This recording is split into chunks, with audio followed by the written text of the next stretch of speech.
Di koridor rumah sakit mewah, seorang pria berpenampilan sederhana melangkah ragu. Ia adalah Bima, seorang musisi jalanan yang tak sengaja berpapasan dengan dokter. Karina, seorang dokter muda nan cantik, namun angkuh. Tatapan meremehkan sang dokter seolah menusuk hati Bima yang tulus. Dokter Karina terbiasa dengan kemewahan dan pandangannya terhadap orang miskin sangatlah rendah. Ia tak pernah membayangkan pria gembel yang kini ia hina di hadapannya itu akan menjadi takdirnya. Rahasia di balik kesederhanaan Bima akan meluluhkan hati beku sang dokter. Siapa sangka, di tengah kesombongan dan prasangka, benih cinta akan tumbuh. Kisah ini akan membuktikan bahwa kekayaan hati jauh lebih berharga dari harta dan status. Bersiaplah untuk dikejutkan oleh takdir yang tak terduga. Di sebuah rumah sakit swasta paling elit di ibu kota, Dokter Karina Adiputra dikenal sebagai dokter bedah muda yang brilian. Ia cerdas, cantik, dan memiliki masa depan cerah. Namun, di balik itu, ia juga memiliki sifat sombong dan sangat memandang status. Dokter Karina terbiasa dengan lingkungan yang serba mewah. Pasien-pasiennya adalah para pejabat, pengusaha, dan selebriti. Baginya, penampilan luar dan status sosial seseorang adalah segalanya. Ia kurang suka berurusan dengan pasien dari kalangan bawah. Setiap pagi, ia datang dengan mobil sport terbarunya, mengenakan jas dokter putih bersih yang selalu tampak sempurna. Langkahnya tegap dan penuh percaya diri, mencerminkan dominasinya di dunia medis yang penuh persaingan ini. Rekannya, para dokter dan perawat, seringkali menaruh segan kepadanya. Dokter Karina adalah sosok yang profesional dan tegas, namun kadang terlalu dingin dan tak acuh terhadap masalah-masalah kecil yang dihadapi pasien biasa. Baginya, waktu adalah uang. Ia tidak suka membuang waktu untuk hal-hal yang tidak penting, apalagi untuk orang-orang yang ia anggap tidak selevel. Prinsipnya, semua harus efisien dan sesuai standar kelas atas. Suatu siang, saat jam praktik dokter, Karina, seorang pasien baru tiba. Namanya Bima. Penampilannya sangat kontras dengan kemewahan rumah sakit itu. Ia mengenakan kaos oblong yang sudah lusuh dan celana jeans blel.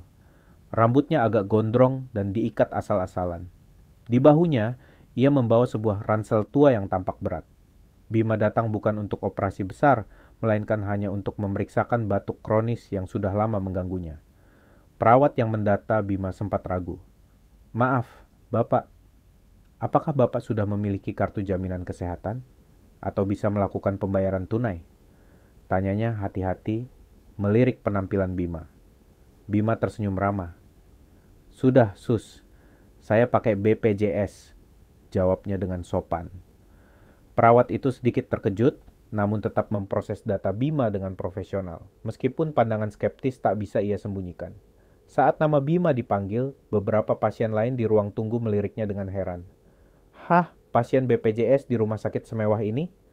Bisik seorang wanita berbusana mahal kepada temannya. Bima hanya tersenyum tipis. Ia sudah terbiasa dengan pandangan dan bisikan seperti itu. Ia tahu dirinya datang dari kalangan yang berbeda, namun ia yakin semua orang berhak mendapatkan pelayanan kesehatan. Dokter Karina sedang membaca rekam medis Bima di komputernya. Ia mengerutkan kening melihat status pembayaran BPJS dan riwayat pekerjaan Bima sebagai pemusik jalanan. Senyum sinis tipis muncul di bibirnya yang kemerahan. Pintu ruangan dokter. Karina terbuka. "Pasien atas nama Bima, silakan masuk," panggil perawat. Bima mengangguk dan melangkah masuk, meninggalkan keramaian ruang tunggu di belakangnya. Dokter Karina duduk di kursinya, dengan meja kerja yang rapi dan steril. Ia tidak langsung mendongak menatap Bima.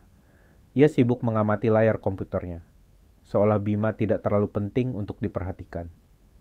"Jadi, Anda Bima?" tanya dokter. Karina tanpa menatap, suaranya dingin dan datar.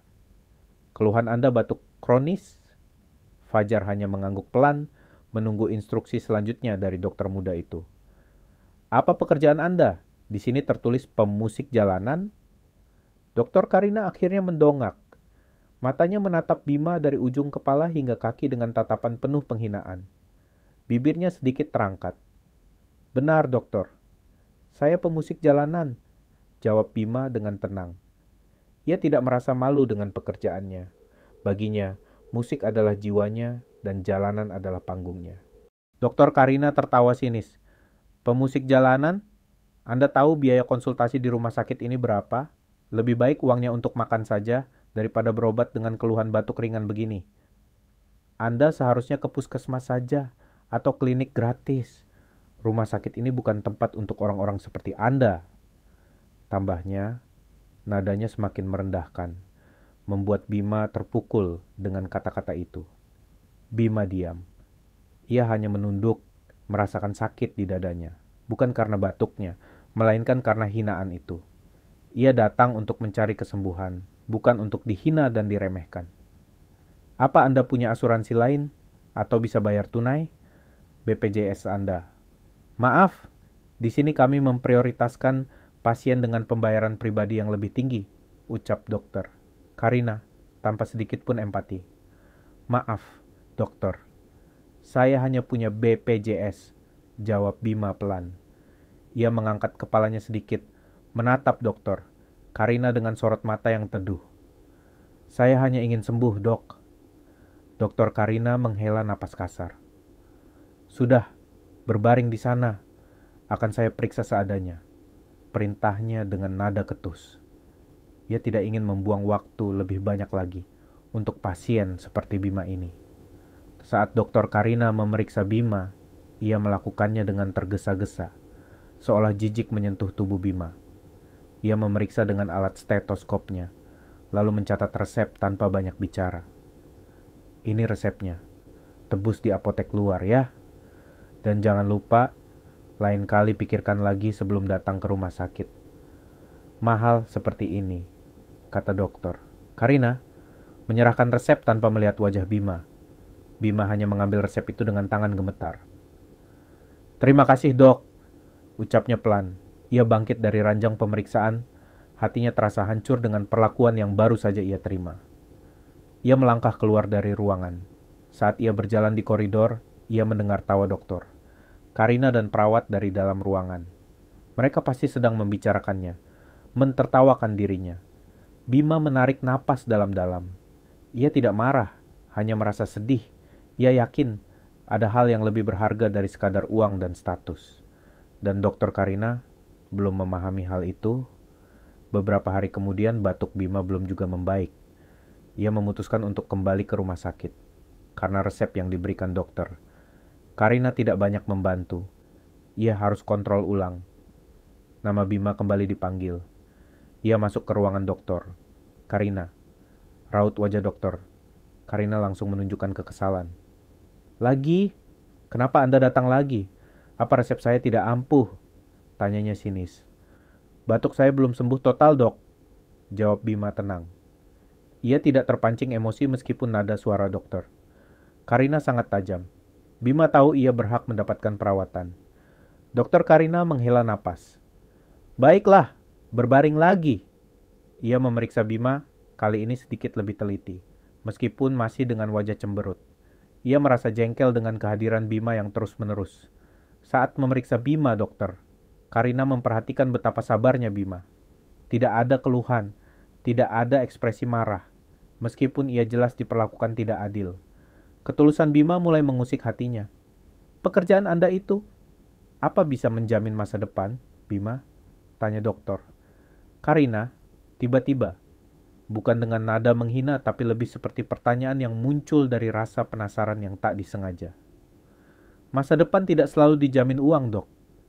Kadang dijamin oleh hati yang tenang dan kemampuan untuk bersyukur. Jawab Bima, menatap mata dokter. Karina dengan tatapan dalam. Dokter Karina terdiam. Kata-kata Bima seolah menamparnya. Dokter Karina merasa sedikit terusik. Ia tidak pernah mendengar orang berbicara sesederhana itu. Namun begitu menusuk ke dalam, hatinya yang beku. Setelah pemeriksaan singkat dokter, Karina kembali menulis resep. Kali ini, ia menambahkan beberapa vitamin dan suplemen yang seharusnya tidak termasuk dalam paket BPJS Bima. Ia melakukannya secara diam-diam. Saat Bima keluar, ia tanpa sengaja mendengar percakapan antara dokter. Karina dan perawatnya. "Pasien itu lagi?" tanya perawat. "Iya, merepotkan saja," jawab dokter. Karina dengan nada malas, namun tanpa nada jijik seperti dulu. Dokter Karina mulai merasa aneh. Ia seringkali memikirkan kata-kata Bima. Ketulusan dan kesabaran pemuda itu seolah menantang pandangannya tentang hidup yang hanya berorientasi pada materi. Suatu sore, dokter, Karina melewati sebuah taman kota. Ia mendengar alunan musik gitar yang sangat indah. Langkahnya terhenti. Ia melihat seorang pemuda sedang mengamen dengan suara merdu dan petikan gitar yang memukau. Pemuda itu adalah Bima. Ia sedang menyanyikan lagu tentang kehidupan, tentang mimpi, tentang ketulusan hati. Banyak orang berkumpul mengelilinginya, terpukau oleh musiknya yang menenangkan jiwa. Dokter Karina terkejut. Ini adalah sisi lain Bima yang tidak pernah ia duga. Bukan hanya pemusik jalanan biasa, tapi seorang seniman sejati. Hatinya berdesir, merasakan sesuatu yang belum pernah ia rasakan sebelumnya. Sejak hari itu, ada sesuatu yang berubah dalam diri dokter Karina. Ia mulai mencari tahu lebih banyak tentang Bima. Diam-diam, ia mengamati Bima saat sedang mengamen, mendengarkan setiap nada yang mengalir dari gitarnya. Ia melihat bagaimana Bima berbagi uang hasil ngamennya dengan anak-anak jalanan, atau menolong seorang nenek menyeberang jalan. Kebaikan hati Bima begitu murni, tak terpengaruh oleh status atau kesulitan hidup. Dokter Karina mulai merasa malu atas perlakuan kasarnya dulu. Hatinya yang beku perlahan mulai mencair, digantikan oleh perasaan kagum. Dan kemudian, sebuah perasaan yang belum pernah ia alami, cinta. Saat Bima kembali untuk kontrol berikutnya, dokter, Karina menyambutnya dengan senyum tulus, yang belum pernah ia tunjukkan pada Bima sebelumnya. "Bagaimana batuknya, Bima? Sudah jauh lebih baik?" tanyanya lembut. Bima sedikit terkejut dengan perubahan sikap dokter Karina. Ia melihat sorot mata yang berbeda, tidak lagi penuh penghinaan, melainkan kepedulian yang tulus. "Sudah, Dok, jauh lebih baik," jawabnya heran. Dokter Karina tidak lagi bicara soal BPJS atau biaya. Ia bahkan menyarankan Bima untuk mengikuti terapi musik untuk paru-parunya dan menawarkannya gratis di bagian rehabilitasi rumah sakit. "Musik itu bisa jadi terapi terbaik, Bima. Saya bisa bantu atur jadwalnya," ucap dokter Karina, nadanya penuh perhatian. Bima tersenyum, merasakan kebaikan yang tulus dari sang dokter. Namun, Bima tetap menjaga jarak. Ia ingat bagaimana dokter Karina menghinanya dulu. Ia ingin memastikan, apakah perubahan ini tulus atau hanya sesaat. Bima tidak ingin terluka lagi. Suatu sore, dokter, Karina melihat Bima sedang berbagi makanannya dengan seorang gelandangan tua di bawah jembatan. Bima berbicara dengan gelandangan itu dengan penuh rasa hormat dan perhatian. Hati dokter Karina semakin luluh. Ia menyadari kekayaan hati Bima jauh melampaui harta yang ia miliki. Dokter Karina merasa dirinya begitu kecil di hadapan kebesaran jiwa Bima. Ia tahu ia harus melakukan sesuatu. Dokter Karina tidak bisa lagi menyembunyikan perasaannya. Ia harus meminta maaf dan mengungkapkan apa yang ada di hatinya, meskipun risikonya besar. Dokter Karina memutuskan untuk menemui Bima di luar rumah sakit. Ia datang ke taman tempat Bima biasa mengamen. Kali ini tidak dengan jas dokter, melainkan pakaian kasual yang lebih sederhana. Ia duduk di bangku taman, menunggu Bima selesai memainkan lagunya. Jantungnya berdebar kencang. Ini adalah kali pertama ia merasa begitu gugup di hadapan seseorang, apalagi seorang pasien. Setelah Bima selesai, dokter, Karina mendekat. "Bima, bisa kita bicara sebentar?" panggilnya dengan suara agak bergetar. Bima menoleh, terkejut melihat dokter Karina di tempat itu. "Dokter Karina, ada apa?" tanya Bima heran. Ia melihat ada gurat kegugupan di wajah dokter yang biasanya angkuh itu. Dokter Karina menarik napas dalam-dalam, mengumpulkan keberaniannya. Saya ingin minta maaf, Bima, atas semua perkataan dan perlakuan saya dulu," ucap dokter. Karina, matanya berkaca-kaca. "Saya sombong, Saya bodoh. Saya menilai Anda dari penampilan. Ia melanjutkan, saya tahu permintaan maaf mungkin tidak cukup. Tapi saya ingin Anda tahu, saya sangat menyesal. Dan saya juga ingin mengatakan, saya mencintai Anda. Bima. Bima terdiam. Ia tidak menyangka akan mendengar pengakuan seperti itu dari Doktor Karina. Hatinya berdesir, ada rasa bahagia, namun juga keraguan. Ia mengingat semua hinaan itu dengan jelas. Dokter, Anda tahu apa yang Anda katakan? Saya hanya pemusik jalanan. Anda seorang dokter sukses. Ujar Bima, suaranya pelan. Apakah Anda yakin dengan perasaan Anda ini atau hanya kasihan? Dokter Karina menggelengkan kepala. Tidak, Bima. Ini tulus. Saya melihat hati Anda. Saya melihat kebaikan Anda. Dan itu jauh lebih berharga dari semua harta yang saya miliki. Saya belajar dari Anda. Jika Anda memang tulus, dokter, buktikan pada saya, kata Bima, menatap mata dokter. Karina dengan tatapan menuntut kejujuran. Bukan dengan kata-kata, tapi dengan perbuatan.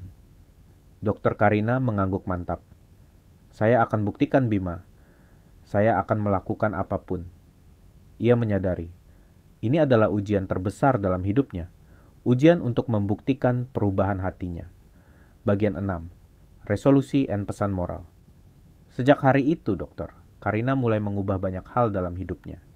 Ia tidak lagi memandang rendah pasien, bahkan seringkali meluangkan waktu lebih untuk mereka yang kurang mampu. Ia juga mulai terlibat dalam kegiatan sosial, membantu klinik-klinik di daerah terpencil dan memberikan pelayanan kesehatan gratis. Ia melakukan ini dengan tulus, tanpa mengharapkan pujian atau imbalan. Pak Arya dan rekan-rekannya di rumah sakit terkejut melihat perubahan dokter. Karina, mereka yang dulu sering bergosip tentangnya, kini terdiam melihat kerendahan hati sang dokter muda itu. Suatu sore, dokter, Karina datang lagi ke taman. Kali ini, ia tidak hanya sendiri. Ia membawa beberapa alat musik untuk anak-anak jalanan yang sering Bima ajari. Ia ingin membantu Bima.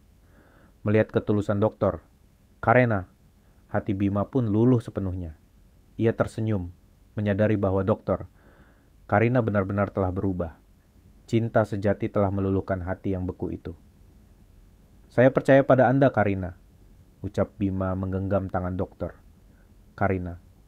Momen itu disaksikan oleh anak-anak jalanan dan beberapa warga, yang turut tersenyum melihat kebahagiaan mereka. Dokter Karina dan Bima menjalin hubungan yang indah. Cinta mereka menjadi bukti bahwa perbedaan status sosial tidak berarti apa-apa jika hati sudah saling terpaut dan tulus. Dokter Karina pun menjadi dokter yang lebih baik, lebih manusiawi, dan lebih peduli. Ia tidak lagi sombong. Ia belajar bahwa kekayaan hati dan empati adalah esensi sejati seorang manusia. Kisah ini menyebar luas, menjadi inspirasi bagi banyak orang, bahwa cinta sejati mampu mengubah sifat seseorang, dan bahwa jangan pernah menilai seseorang hanya dari apa yang terlihat di permukaan. Pesan moral dari cerita ini adalah, harta dan status mungkin penting, tetapi ketulusan hati, empati, dan kebaikan jauh lebih berharga dan mampu meluluhkan hati yang paling keras sekalipun.